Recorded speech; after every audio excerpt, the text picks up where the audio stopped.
Hello guys, magandang tanghali sa inyo lahat yan.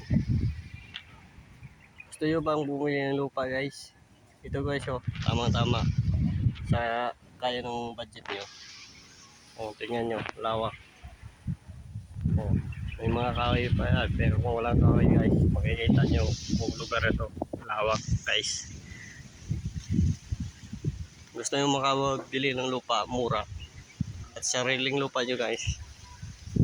Pero guys, panoorin nyo para sa inyo sa mga naghahanap ng lupa na mura.